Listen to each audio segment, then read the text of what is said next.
Assalamualaikum warahmatullahi wabarakatuh. Salam sejahtera untuk kita semua. Selamat pagi teman-teman. Kita bertemu kembali pada mata kuliah stabilitas obat.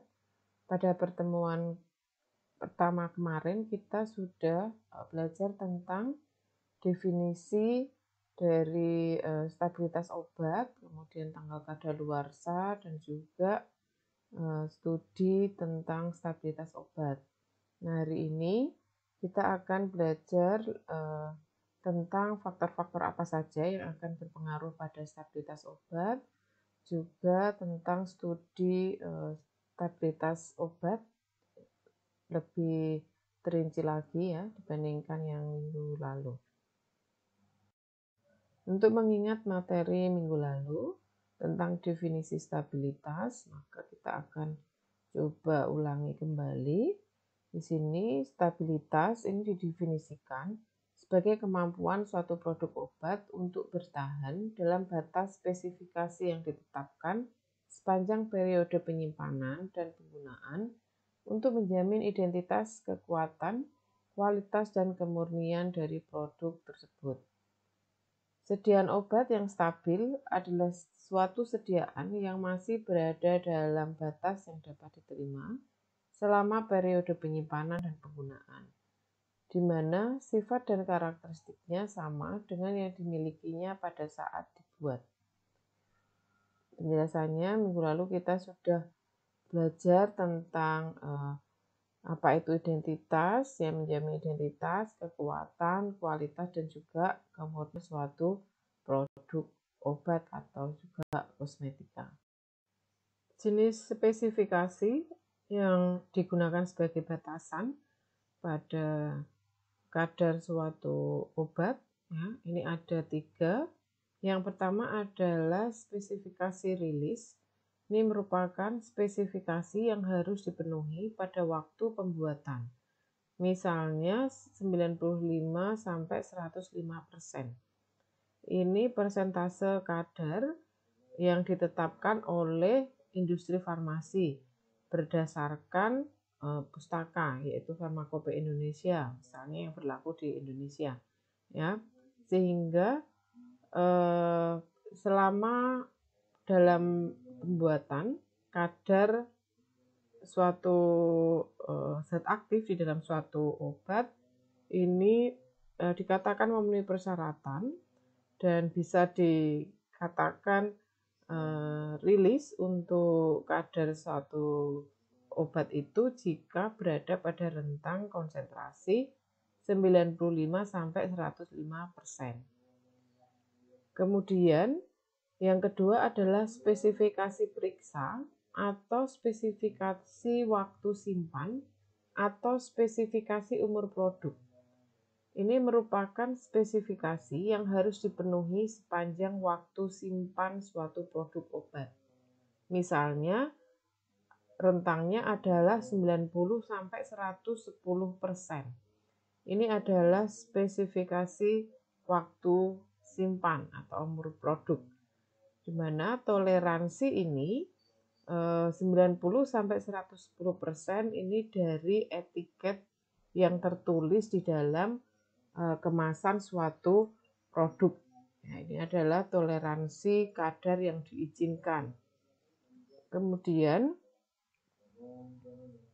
yang ketiga adalah waktu simpan minimum adalah periode waktu yang dibutuhkan oleh suatu produk yang berada pada batas spesifikasi rilis saat pembuatan untuk mencapai batas spesifikasi periksa. Misalnya, pada toleransi kadar 95-110%. Ya, sehingga yang di sini untuk waktu simpan minimal ini berdasarkan rentang terendah spesifikasi rilis dan rentang tertinggi dari spesifikasi periksa, yaitu 95-110%. Nah, untuk spesifikasi periksa ini konsentrasinya atau rentang toleransi yang diizinkan itu kita bisa lihat di Farmakope Indonesia. Dan setiap obat bisa saja berbeda rentang toleransi yang diizinkan. Sehingga masing-masing obat tidak sama dan kita tidak perlu juga menghafalkannya, kita bisa cek di literatur. Ini merupakan contoh spesifikasi atau rentang toleransi kadar yang diizinkan dari suatu produk obat. Saya ambil dari Farmakope Indonesia edisi 6 tahun 2020. Di situ dituliskan, ini misalnya saya ambil contoh larutan oral paracetamol. Dikatakan bahwa larutan oral paracetamol mengandung paracetamol tidak kurang dari 90,0% dan tidak lebih dari 110,0% dari jumlah yang tertera pada etiket. Nah, ini berarti untuk semua sediaan larutan oral paracetamol, bisa dalam bentuk sediaan sirup, suspensi, ataupun juga eliksir, maka kadar yang diizinkan yang harus ada di dalam sediaan obat itu yaitu 90,0% sampai dengan 110,0%. Ini merupakan spesifikasi periksa atau spesifikasi masa simpan. Sehingga selama penyimpanan larutan oral paracetamol ini harus memenuhi kadarnya 90-110%. Sedangkan untuk menentukan spesifikasi rilis, ini umumnya rentang terendahnya ini diambil dari rentang terendah spesifikasi periksa. Yaitu kalau spesifikasi periksanya 90,0%, maka rentang terbawah untuk spesifikasi rilisnya adalah 95,0%. Sedangkan toleransi kadarnya untuk tertinggi, rentang tertingginya pada spesifikasi rilis adalah 105%. Ya, jadi kadar ini diambil dari spesifikasi masa simpan dikurangi 5%. Spesifikasi masa simpan maksimalnya dikurangi 5%, menjadi 105%. Ya, mengapa ini untuk rentang terendahnya dinaikkan 5% dan rentang tertingginya dikurangi 5%? Hal ini dimaksudkan untuk memastikan bahwa setiap produk yang dibuat selama proses pembuatan ini memenuhi rentang spesifikasi yang ditetapkan. Sedangkan selama proses penyimpanan, ini kemungkinan obat itu dapat mengalami degradasi atau peruraian. Sehingga ditetapkan kadarnya lebih rendah dan lebih tinggi rentangnya dari spesifikasi rilis. Sehingga selama masa simpan dipastikan bahwa setiap produk itu masih memenuhi persyaratan rentang toleransi yang diizinkan oleh kompendia, yaitu dalam hal ini Farmakope Indonesia. Faktor-faktor yang mempengaruhi stabilitas suatu obat. Yang pertama adalah faktor lingkungan. Ya, ini bisa disebabkan karena temperatur. Seperti yang minggu lalu sudah kita pelajari bahwa suatu suhu atau temperatur ini akan berpengaruh pada stabilitas obatnya, mulai dari proses pembuatan hingga penyimpanan. Yaitu untuk obat-obat yang tidak stabil pada suhu atau temperatur yang tinggi, maka selama proses pembuatan juga harus dikendalikan supaya tidak menggunakan atau tidak terkena paparan suhu yang panas. Dan juga pada pengemasan ini juga harus dicantumkan bahwa kondisi penyimpanan yang memenuhi persyaratan berarti pada suhu yang rendah. Demikian juga untuk faktor cahaya di sini, jika suatu zat aktif itu rusak oleh adanya cahaya, maka selama proses pembuatan dan juga penyimpanan ini sungguh dikendalikan supaya tidak terjadi paparan cahaya secara langsung, yang dapat mengakibatkan terjadinya peruraian suatu senyawa atau terjadinya degradasi suatu obat. Kemudian adanya oksigen, karbon dioksida, ya ini adanya udara ya di dalam suatu sediaan farmasi ini dapat menyebabkan ketidakstabilan, ya ini dipengaruhi oleh proses pengadukan, ya ini terutama untuk sediaan cair dan juga sediaan semi padat. Jika ada ya udara di dalam suatu sediaan maka akan cepat rusak sediaannya. Ya, contohnya mengapa pengadukan itu bisa menghasilkan atau bisa menimbulkan adanya udara di dalam suatu sediaan. Contohnya kalau teman-teman ini membuat sediaan atau membuat minuman teh ya di rumah misalnya, adanya gula dan juga teh di sana, maka kita selalu mengaduk, ya, melakukan pengadukan. Nah, setelah selesai pengadukan, maka kita akan melihat adanya buih yang dihasilkan. Nah, itu adalah akibat adanya pengadukan. Adanya buih tersebut, jika sediaannya itu cair, maka itu bisa hilang dengan sendirinya. Lama-kelamaan, buih itu akan hilang. Ya, jadi teh yang kita aduk kemudian ada buihnya, jika kita biarkan, maka lama-kelamaan buih itu akan hilang.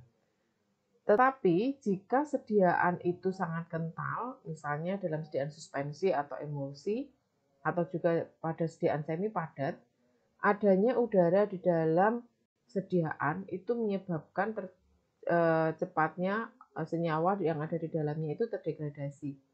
Ya, sehingga untuk menghilangkan itu, untuk mengantisipasi supaya tidak ada lagi udara yang di dalam sediaan, sebelum dilakukan proses pengemasan, pada sediaan cair itu diberikan gas nitrogen ya untuk menghilangkan supaya tidak ada udara di dalam sediaan obat. Nah, kemudian untuk sediaan semi padat ini jika ada udara maka tidak bisa keluar karena terjebak ya, karena dia sangat kental. Sehingga udara itu tidak bisa keluar dari sediaan sehingga akan mempercepat terjadinya peruraian suatu senyawa obat. Nah, kemudian untuk kelembapan ini juga sama ya. Jadi untuk senyawa obat-obat tertentu yang dia bersifat higroskopis ini terlebih dia bisa menyerap udara sehingga menyebabkan sediaan itu menjadi lebih lembab dan dia bisa menyebabkan instabilitas. Ya. Contohnya untuk sediaan tablet, jika dia tidak kering atau masih lembab, misalnya dalam metode pembuatan menggunakan granulasi basah, di situ ada penambahan larutan pengikat yang menyebabkan granul itu menjadi basah, kemudian pengeringannya tidak maksimal, maka granulnya itu lembab. Jika granul yang lembab ini dicetak, dia bisa menyebabkan tablet itu cepat rusak. Ya. Kemudian tadi untuk yang tablet dapat juga dia terdapat oksigen atau udara yang terjebak di dalamnya, yaitu jika dia dicetak, udara itu bisa terjebak di dalam tabletnya, rongga-rongga antar partikel granul yang ada di tablet, yang di dalam tablet. Sehingga jika ada udara yang ikut tercetak, maka pada saat penyimpanan udara itu lama-kelamaan akan berusaha keluar melalui pori-pori tablet. Sehingga pada saat udara itu keluar, maka tablet yang dihasilkan akan terbelah. Ya, bagian permukaannya itu akan terbelah. Ini bisa disebabkan karena adanya udara yang terjebak di dalamnya.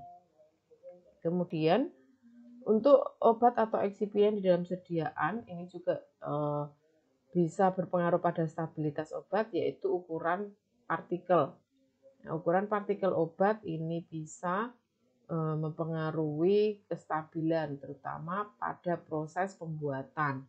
ya pada pembuatan tablet ini akan sangat berpengaruh ukuran partikel itu pada kemampuan granul atau serbuk itu mengalir pada saat proses pencetakan dari hopper atau tempat penyimpanan granul menuju ke ruang cetak tablet atau die, sehingga akan mempengaruhi keseragaman bobot dan juga keseragaman kadar zat aktif. Kemudian ukuran partikel juga akan berpengaruh pada proses pembuatan di sediaan cair, yaitu kecepatan waktu kelarutan suatu partikel obat. Kemudian pH ini juga akan berpengaruh. pH sediaan ini akan mempengaruhi kestabilan dari zat aktifnya, karena ada stabilitas zat aktif itu pada pH asam misalnya, maka sediaan yang dibuat tidak boleh dalam pH basa. Kemudian faktor lain yang berpengaruh atau yang mempengaruhi stabilitas ini ada kontaminasi mikroba. Suatu senyawa yang terkontaminasi mikroba maka dia akan cepat terdegradasi, sehingga pada saat proses pembuatan dipastikan bahwa suatu obat yang dibuat tidak mengandung kontaminan. Kemudian pembersihan dari wadah, nah ini juga akan berpengaruh pada stabilitas, sehingga setiap wadah atau kemasan yang akan digunakan untuk mengemas suatu produk ini harus dipastikan kebersihannya, harus dicuci dan dihilangkan kotoran yang menempel di wadah untuk memastikan bahwa obat itu dapat dikemas pada kemasan yang mendukung stabilitas dari produk tersebut. Efek tidak diinginkan yang potensial dari ketidakstabilan produk farmasi ini dapat mengakibatkan terjadinya kehilangan zat aktif ya, atau turunnya kadar zat aktif di dalam suatu produk obat. Kemudian naiknya konsentrasi zat aktif ya, di sini meningkatkan konsentrasi zat aktifnya. Kemudian juga bioavailabilitas suatu obat itu berubah. Ketersediaan obat di dalam darah ini juga bisa berubah tadi jika senyawa aktifnya itu konsentrasinya turun atau naik. Kemudian hilangnya keseragaman kandungan senyawa obat di dalam suatu produk. Kemudian bisa menyebabkan terjadinya penurunan status mikrobiologis. Tadi misalnya di awal dipastikan bahwa suatu sediaan itu tidak mengandung cemaran mikroba, tetapi mungkin jika penyimpanan tidak sesuai atau penetapan kemasan yang tidak sesuai, ini bisa menyebabkan masuknya kontaminan yang bisa menurunkan status mikrobiologisnya. Kemudian hilangnya elegansi produk dan pasien acceptable. Di sini acceptability ya, di sini untuk elegansi produk ini lebih ke organoleptisnya atau identitasnya, di mana setiap konsumen itu bisa mengetahui elegansi suatu produk ini baik atau tidak, warnanya menarik atau tidak, bentuknya menarik atau tidak ya. Ini elegansi produk. Nah, jika terjadi ketidakstabilan maka ini bisa hilang atau bisa tidak stabil kembali. Misalnya warnanya sudah mulai pudar atau konsistensinya berubah. Yang sebelumnya semi padat bisa menjadi keras misalnya ya. Ini contoh hilangnya elegansi produk. Kemudian bisa juga menyebabkan terjadinya pembentukan hasil urai yang toksik. Jadi hasil peruraian senyawa aktifnya ini menyebabkan ketoksikan bagi pasien yang menggunakannya. Kemudian hilangnya kekedapan kemasan. Di sini kemampuan suatu pengemas itu untuk melindungi zat aktifnya yang ada di dalam sediaan itu bisa hilang ya. Di sini bisa disebabkan karena pemilihan kemasan atau jenis kemasan yang tidak sesuai, atau juga memang kemasan ini sudah kadaluarsa ya, misalnya sealing ya, alufoil itu memiliki batas kadaluarsa. Jika sudah tidak memenuhi dari batas kadaluarsanya, maka kemampuan dia untuk merekat ini juga akan menurun, sehingga akan menghilangkan kemampuan dia untuk melindungi isinya atau melindungi sediaan yang ada di dalamnya. Ya, kemudian menurunnya kualitas label.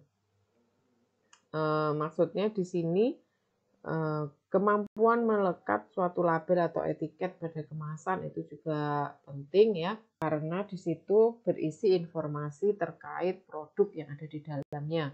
Sehingga jika labelnya mengelupas misalnya, maka ini tidak lagi bisa memberikan informasi terkait produk yang disimpan di dalam kemasan tersebut. Nah, ini merupakan jenis-jenis studi stabilitas ya. Kemarin pada minggu yang lalu kita sudah singgung ya, ini ada 3 jenis studi, yaitu fisika, kimia, dan juga mikrobiologi. Kita akan pelajari terlebih dahulu tentang stabilitas fisika.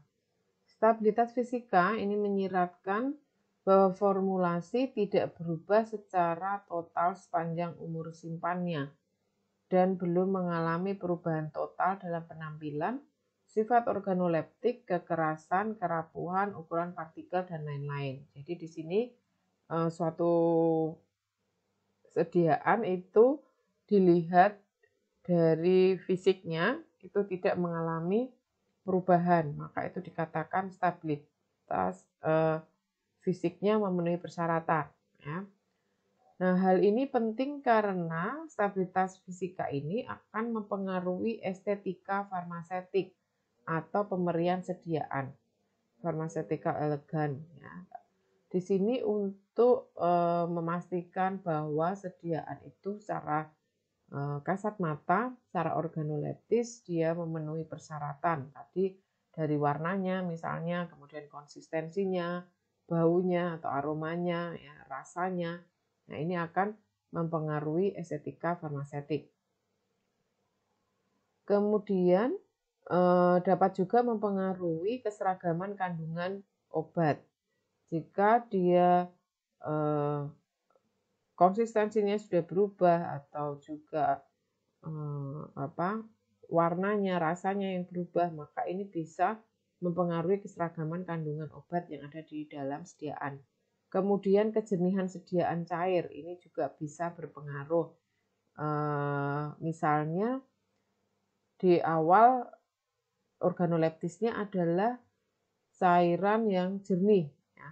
Kemudian selama masa simpan misalnya terjadi kekeruhan, di mana senyawa aktifnya itu sudah mulai terurai, tidak stabil lagi, sehingga yang tadinya dia terlarut sempurna kemudian menjadi mengkristal misalnya atau menjadi keruh. Nah, ini berarti dari stabilitas fisiknya ini sudah tidak memenuhi persyaratan. Kemudian stabilitas fisik ini juga akan mempengaruhi kemasannya. Jadi penentuan kemasan ini juga akan berpengaruh. Jika dia tidak stabil pada cahaya, maka kemasannya ini dipilih yang berwarna coklat misalnya. Kemudian juga akan mempengaruhi kemasan dalam hal kebocoran wadah, kemampuan suatu kemasan itu untuk melindungi zat aktifnya sehingga tidak bocor ya. Kalau dia bocor, maka bisa kemasan itu maksudnya udara itu masuk ke dalam kemasan, di mana udara dapat menyebabkan ketidakstabilan ya, sehingga bisa menyebabkan instabilitas suatu produk. Kemudian stabilitas fisika ini juga dapat mempengaruhi laju pelepasan obat. Kemampuan obat itu untuk terdisolusi atau terlarut sehingga mampu melepaskan obatnya. Misalnya di sini ukuran partikel. Jika ukuran partikel itu semakin kecil, maka laju pelepasan obat itu juga akan semakin cepat, sehingga obat yang diabsorpsi juga semakin banyak, sehingga akan lebih cepat dalam memberikan efek terapi. Implementasi dekomposisi fisika. Dekomposisi ini adalah perubahan secara fisika bisa terjadi pembentukan polimorf dan juga hidrat. Ini perubahan bentuk dari suatu senyawa obat. Ya, bisa menjadi berbagai macam bentuk, bisa juga berubah menjadi hidrat yang ini nanti akan berpengaruh pada kelarutan suatu senyawa. Kemudian hilangnya keseragaman. Dalam hal ini misalnya vaporasi ini penguapan, kemampuan dia untuk menguap ya, bisa dipengaruhi sehingga akan berpengaruh pada kestabilan obat, kemudian pada absorpsi obatnya. Kemudian hilangnya estetika, wadah atau kemasan bisa menjadi lentur, wadah bisa disobek atau juga pecah. Nah, ini implementasi dekomposisi fisika. Ini misalnya sediaan obat larutan parentral, ya, kemungkinan masalah instabilitas fisika yang muncul adalah adanya perubahan warna karena reaksi fotokimia atau oksidasi. Ini biasanya disebabkan karena adanya cahaya, kemudian adanya endapan karena interaksi dengan wadah atau tutup. Kemudian yang ketiga ini cloud, ya, jadi larutan parentral itu yang harusnya jernih, jika kemudian menjadi berawan gitu ya, menjadi keruh, ini bisa disebabkan karena adanya perubahan kimia dari senyawa zat aktif yang ada di dalamnya, sehingga menyebabkan stabilitas fisikanya menjadi berubah, yang awalnya jernih bisa menjadi keruh. Kemudian bisa juga dikarenakan bentuk asli dari larutan itu sudah jenuh, ya, sehingga tidak mampu lagi pelarut yang ada di dalamnya itu melarutkan zat aktifnya, sehingga dia berawan, ya, sehingga tidak jernih lagi. Nah, kemudian untuk efeknya tidak stabil secara fisika, maka menyebabkan terjadinya perubahan penampilan dan juga bioavailabilitas. Ya, ketersediaan obat di dalam darah juga akan berubah. Kemudian misalnya untuk sediaan suspensi, ini kemungkinan masalah instabilitasnya adalah pengendapan. Adanya endapan itu masih diizinkan untuk sediaan suspensi, tetapi pengendapan yang dimaksud di sini tidak boleh terlalu cepat, ya, jadi harus mampu menstabilkan zat aktif yang ada di dalamnya itu untuk selalu terdispersi di dalam suatu sediaan dalam sistemnya.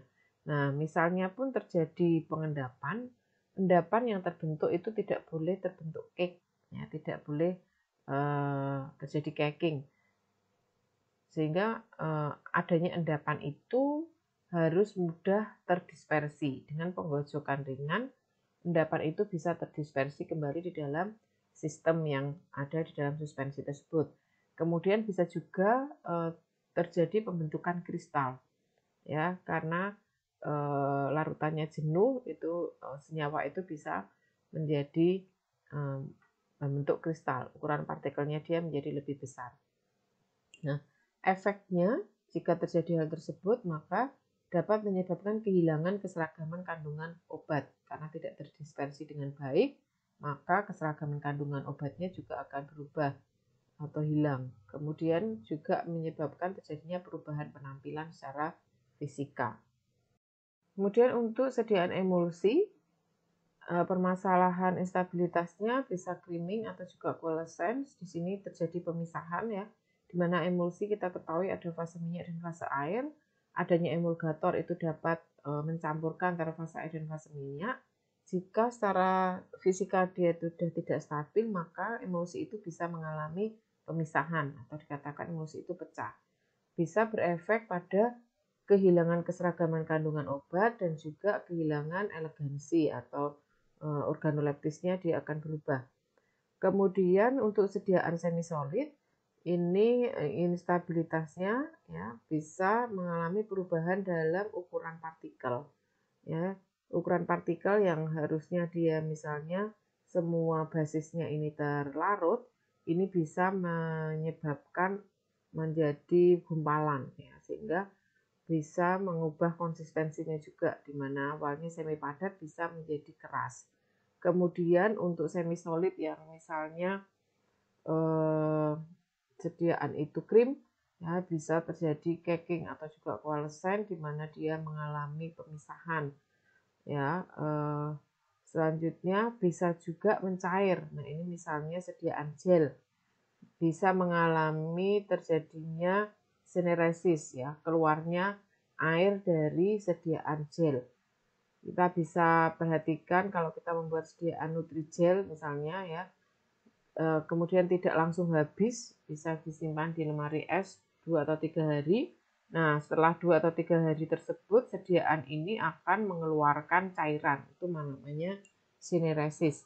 Nah, kemudian efeknya apa? Bisa terjadi kehilangan keseragaman kandungan obat, loss of elegance, juga mengalami perubahan dalam laju pelepasan obat. Kemudian untuk sediaan tablet, kemungkinan masalah pada instabilitas fisika yaitu adanya perubahan dalam waktu disintegrasi atau waktu hancur suatu obat. Nah, ini akan berpengaruh juga pada profil disolusinya. Jadi waktu hancurnya lama, maka waktu disolusinya atau waktu pelarutan obatnya juga akan semakin lama. Juga akan berpengaruh pada perubahan dalam kekerasan tabletnya. Juga penampilan fisik dari tablet bisa menjadi lunak dan juga jelek, misalnya warnanya menjadi bintik-bintik, kemudian bisa juga menjadi sangat keras. Kemudian untuk efeknya ini bisa menyebabkan terjadinya perubahan dalam laju pelepasan obat. Kemudian untuk sediaan kapsul ini bisa mengalami perubahan dalam penampilan, kemudian disolusi dan juga kekuatan. Kekuatan di sini maksudnya kekuatan sel senyawa aktifnya atau zat aktifnya bisa mengalami penurunan atau peningkatan. Karena jika kapsulnya itu menjadi lunak, maka ini akan berpengaruh mempercepat kerusakan senyawa aktifnya, atau jika penyimpanannya juga tidak sesuai menjadi keras dan bisa lebih mudah pecah. Nah, efeknya adalah perubahan dalam laju pelepasan obat. Stabilitas kimia, ini terdapat beberapa dekomposisi atau perubahan dalam bahan kimia yang dimasukkan ke dalam formula sebagai obat, pengawet atau eksipien lainnya. Dekomposisi ini dapat mempengaruhi stabilitas fisika dan kimia obat, meliputi identifikasi zat aktif, penetapan kadar, pH, dan juga disolusinya. Implementasi dekomposisi kimia ini dapat menyebabkan hilangnya bahan aktif, kemudian hilangnya pharmaceutical elegan, seperti timbulnya bau yang tidak enak, perubahan warna, dan juga permasalahan pada rasa dari sediaan tersebut. Kemudian yang ketiga, terbentuknya produk yang toksik. Nah, ini yang lebih berbahaya ya, karena bisa menyebabkan keracunan pada suatu pasien yang mengkonsumsi atau menggunakan produk tersebut. Kemudian stabilitas mikrobiologi.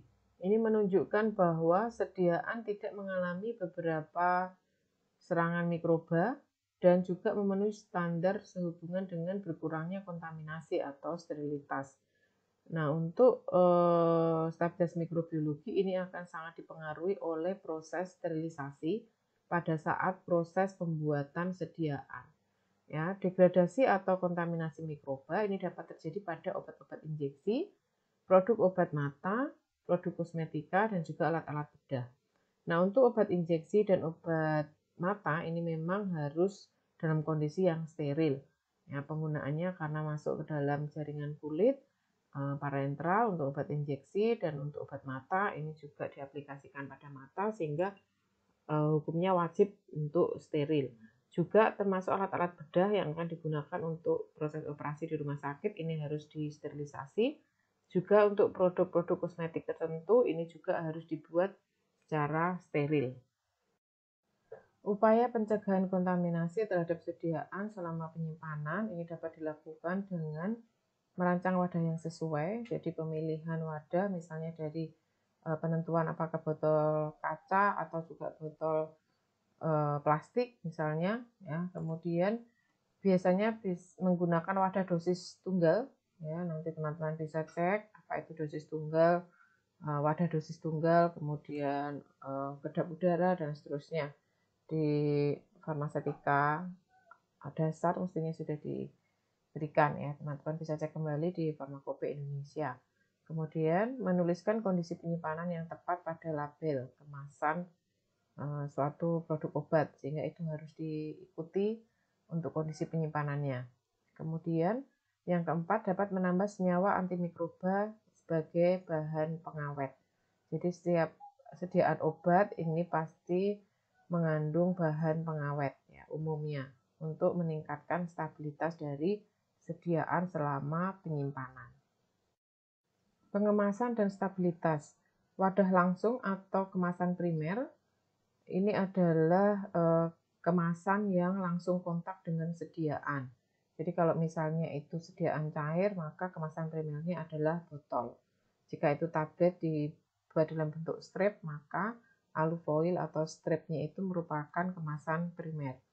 Ya, jadi wadah langsung atau kemasan primer dan juga penutupan ini sangat penting dalam pengaruhnya terhadap stabilitas produk atau juga produk obat dan juga produk kosmetika. Pengemasan dan stabilitas untuk pengemas kaca, ya. Kaca ini tahan terhadap perubahan kimia dan fisika serta merupakan bahan yang paling umum digunakan. Jadi paling banyak digunakan ini adalah kemasan kaca, terutama untuk sediaan cair, ya. Kemudian kemasan kaca ini memiliki keterbatasan, yaitu permukaannya umumnya bersifat basah, sehingga untuk senyawa yang tidak tahan terhadap basah ini bisa rusak ya, sehingga cara mengatasinya ini menggunakan kaca yang borosilikat. Jadi di situ jenis-jenis kaca itu kan juga banyak ya, jadi dipilih yang borosilikat. Kemudian keterbatasan yang lain yaitu memungkinkan transmisi cahaya yang dapat mempercepat dekomposisi. Jadi kaca ini bisa mentransmisikan cahaya itu sehingga bisa mengenai sediaan. Kemudian cara mengatasinya bisa dipilih kaca yang berwarna gelap sehingga tidak mentransmisikan cahaya atau bisa menghambat terpaparnya senyawa aktif yang ada di dalam sediaan itu dengan cahaya secara langsung. Pengemasan dan stabilitas untuk kemasan plastik ini permasalahannya adalah migrasi obat melalui plastik ke lingkungannya, yaitu maksudnya migrasi obat ke dalam sediaan yang disimpan di dalamnya ya. Kemudian bisa ada transfer uap lembab lingkungan, oksigen dan juga elemen lain ke produk farmasi, sehingga bisa menyebabkan sediaan yang dikemas itu menjadi tidak stabil. Kemudian adanya absorpsi obat atau eksipien oleh suatu kemasan plastik ya, sehingga akan mengurangi kadar obat atau juga kadar tambahan yang ada di dalamnya. Untuk pengemas logam, pada beberapa tub ini ada mengandung campuran logam dan juga aluminium, dapat digunakan sebagai wadah untuk ungmentum, krim dan juga pasta. Ya, bisa juga untuk sediaan gel ya, jadi lebih ke sediaan semi padat. Kemudian keterbatasannya adalah logam dapat menyebabkan korosi dan presipitasi di dalam produk obat ya, sehingga dipilih atau dapat diatasi dengan menyalut tub dengan polimer yang dapat mengurangi kecenderungan ini, atau bisa juga sekarang ini ada tub dalam bentuk dengan bahan plastik ya, seperti untuk sediaan pasta gigi ya, jadi itu tidak logam tetapi plastik ya. Jadi tergantung dari senyawa aktifnya bagaimana supaya sediaan yang ada di dalamnya itu tidak mengalami korosi ya. Jadi bukan logam murni ya, pasti ada campuran aluminiumnya dan juga ada yang dilapisi dengan bahan polimer. Jadi banyak juga spesifikasi jenis kemasan yang dapat digunakan. Faktor yang menyebabkan ketidakstabilan sediaan obat, yang pertama labilitas bahan obat dan juga bahan tambahan yang dihasilkan oleh senyawa kimia dan juga fisiknya, disebabkan oleh struktur kimia ya dan juga fisiknya, menyebabkan labilitas atau ketidakstabilan dari bahan aktif dan juga bahan tambahan. Kemudian yang kedua ada faktor luar, bisa dilihat dari suhu, kelembapan udara, juga cahaya ini dapat menginduksi atau mempercepat jalannya reaksi sehingga menyebabkan ketidakstabilan suatu obat. Kriteria rancangan studi stabilitas ini untuk wadah atau penutup meliputi ketebalan dinding, jumlah uliran pada penutup. Ini yang harus diperhatikan untuk penentuan wadah. Kemudian fluktuasi suhu yang ekstrim sesuai dengan kondisi pengangkutan dan penyimpanan suatu produk harus dipertimbangkan. Jadi jika dia stabil pada suhu dingin, maka selama pengangkutan dan juga penyimpanan ini harus pada kondisi yang suhu dingin. Contohnya untuk sediaan vaksin. Kemudian obat yang dikemas harus diberlakukan pada semua kondisi suhu yang menyerupai fluktuasi yang mungkin dihadapi pada jalur distribusi. Jadi obat ini harus dikemas dengan sesuai dengan kondisi penyimpanannya yang memungkinkan terjadinya perubahan suhu selama proses distribusi obatnya. Kemudian yang ketiga adalah suhu penyimpanan. Suhu penyimpanan harus diberlakukan dan digunakan selama studi stabilitas, ini harus dicantumkan. Jadi jika selama uji stabilitas itu menggunakan suhu kamar, maka kondisi penyimpanan juga harus pada suhu kamar. Begitu juga jika harus dalam lemari es, maka penyimpanannya juga harus dalam lemari es. Selanjutnya untuk kriteria rancangan studi stabilitas yang keempat adalah efek pembukaan dan penutupan wadah. Di sini efek stabilitas akibat pembukaan dan penutupan wadah ini harus dinilai dan diperbandingkan dengan pola stabilitas yang dikembangkan dari studi yang telah dilakukan pada kemasan yang tidak dibuka.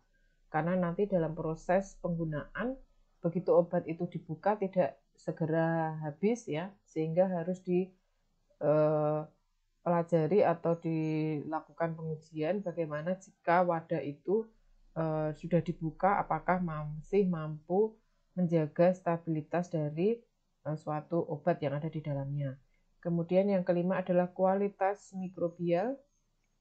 Di sini untuk produk obat yang mengandung pengawet harus dipantau kandungan pengawetnya dalam interval waktu tertentu selama periode tanggal kadaluarsa produk yang diproyeksikan.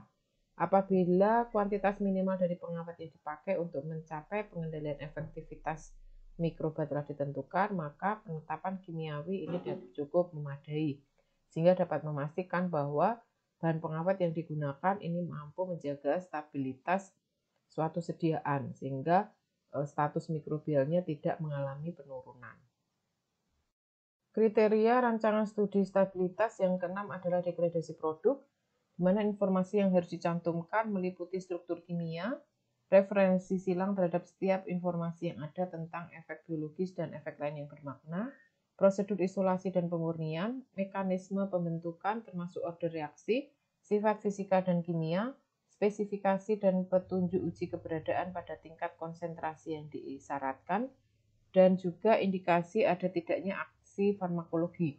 Nah, ini informasi terkait degradasi produk ini harus dicantumkan selama studi stabilitas dan juga pada saat pengajuan registrasi obat di Badan POM, ya, sehingga dapat digunakan sebagai referensi oleh Badan POM sebagai pembanding untuk hasil pengujian Balai POM sebelum dikeluarkan izin registrasi suatu produk obat atau suatu produk kosmetika.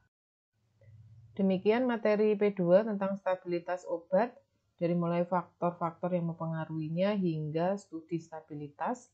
Jika ada yang kurang jelas, teman-teman bisa tuliskan pertanyaannya pada kolom komentar, kemudian kita akan diskusikan secara bersama-sama. Terima kasih untuk kehadiran dan juga keaktifannya, juga atas perhatiannya. Saya akhiri kuliah kita hari ini. Wassalamualaikum warahmatullahi wabarakatuh.